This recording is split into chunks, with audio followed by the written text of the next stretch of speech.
सत्संगत जी, प्यार से बोलना जी, धन निरंकार जी। उम्मीद करती हूँ आप सभी संत महापुरुष माता जी की कृपा से बहुत अच्छे होंगे। आप सभी का एक बार फिर से स्वागत है आपके अपने ही YouTube चैनल पर। आज का विषय है स्वर्ग कौन जा सकता है। सत्संगत जी, आज की साखी से आप समझ जाएंगे कि स्वर्ग की प्राप्ति कैसे की जा सकती है। साखी को ध्यान से सुने। चैनल पर पहली बार आए हैं तो लाइक शेयर सब्सक्राइब करना ना भूले। एक बुजुर्ग महिला की मृत्यु हो गई। यमराज उसे लेने आए। महिला ने यमराज से पूछा, आप मुझे स्वर्ग ले जाएंगे या नरक। सत्संगत जी, यमराज बोले, दोनों में से कहीं नहीं। तुमने इस जन्म में बहुत ही अच्छे कर्म किए हैं, इसलिए मैं तुम्हें सीधे प्रभु के धाम ले जा रहा हूँ। सत्संगत जी, बुजुर्ग महिला खुश हो गई और बोली, धन्यवाद, पर मेरी आपसे एक विनती है। मैंने यहाँ धरती पर सबसे स्वर्ग नरक के बारे में बहुत सुना है। मैं एक बार इन दोनों जगहों को देखना चाहती हूँ। सत्संगत जी, यमराज बोले, तुम्हारे कर्म अच्छे हैं, इसलिए मैं तुम्हारी यह इच्छा पूरी करता हूँ। चलो हम स्वर्ग और नरक के रास्ते से होते हुए प्रभु के धाम चले गए। दोनों चल पड़े। सबसे पहले नरक आया। नरक में बुजुर्ग महिला ने जोर जोर से लोगों के रोने की आवाज सुनी।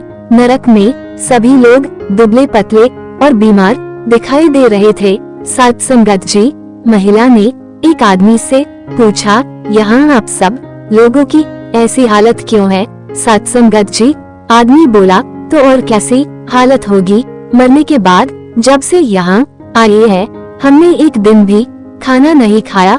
भूख से हमारी आत्माएं तड़प रही है। बुजुर्ग महिला की नजर एक विशाल पतीले पर पड़ी, जो कि लोगों के कद से करीब 300 फुट ऊंचा होगा। उस पतीले के ऊपर एक विशाल चम्मच लटका हुआ था। उस पतीले में से बहुत ही शानदार खुशबू आ रही थी। बुजुर्ग महिला ने उस आदमी से पूछा, इस पतीले में क्या है। सत्संगत जी, आदमी मायूस होकर बोला, ये पतीला बहुत ही स्वादिष्ट खीर से हर समय भरा रहता है। बुजुर्ग महिला ने हैरानी से पूछा, इसमें खीर है तो आप लोग पेट भर के ये खीर खाते क्यों नहीं, भूख से क्यों तड़प रहे हैं। आदमी रो रो कर बोलने लगा, कैसे खाए, ये पतीला 300 फीट ऊंचा है, हम में से कोई भी उस पतीले तक नहीं पहुंच पाता। सत्संगत जी, बुजुर्ग महिला को उन पर तरस आ गया। सोचने लगी, बेचारे खीर का पतीला होते हुए भी भूख से बेहाल है, शायद ईश्वर ने इन्हें यही दंड दिया होगा। यमराज बुजुर्ग महिला से बोले, चलो हमें देर हो रही है। दोनों चल पड़े। कुछ दूर चलने पर स्वर्ग आया। वहाँ पर बुजुर्ग महिला को सबकी हंसने खिलखिलाने की आवाज सुनाई दी। सब लोग बहुत खुश दिखाई दे रहे थे। उनको खुश देखकर बुजुर्ग महिला भी बहुत खुश हो गई। पर वहाँ स्वर्ग में भी बुजुर्ग महिला की नजर वैसे ही 300 फुट ऊंचे पतीले पर पड़ी जैसा नरक में था। उसके ऊपर भी वैसा ही चम्मच लटका हुआ था। बुजुर्ग महिला ने वहाँ लोगों से पूछा, इस पतीले में क्या है। स्वर्ग के लोग बोले, इसमें बहुत स्वादिष्ट खीर है। सत्संगत जी, बुजुर्ग महिला हैरान हो गई।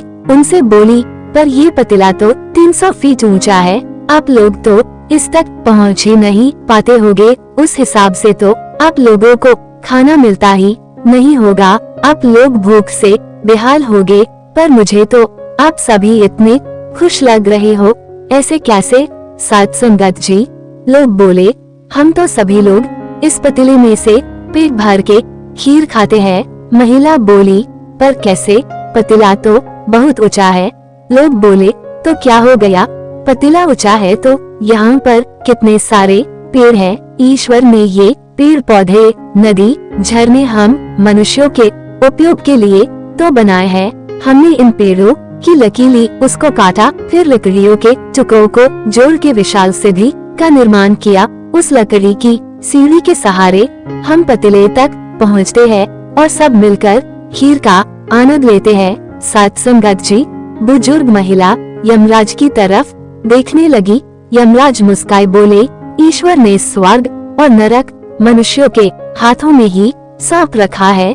चाहे तो अपने लिए नरक बना ले, चाहे तो अपने लिए स्वर्ग। ईश्वर ने सबको एक समान हालातों में डाला है, उसके लिए उसके सभी बच्चे एक समान है, वो किसी से भेदभाव नहीं करते।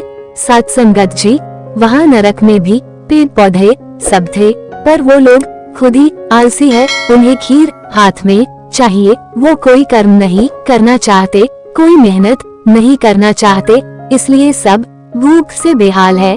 सत्संगत जी, कहने का भाव यही है कि यही तो ईश्वर की बनाई इस दुनिया का नियम है, जो कर्म करेगा, मेहनत करेगा, उसी को मीठा फल खाने को मिलेगा। अर्थात स्वर्ग एवं नरक आपके हाथ में ही है। मेहनत करे, अच्छे कर्म करे और अपने जीवन को स्वर्ग बनाए। सत्संगत जी, आप जी को सेवा सत्संग सिमरन से माता जी जोड़े रखें, दासी को भी आशीर्वाद बख्शे कि आप जी के चरणों से जुड़ी रहे। चैनल को लाइक शेयर सब्सक्राइब करना ना भूले।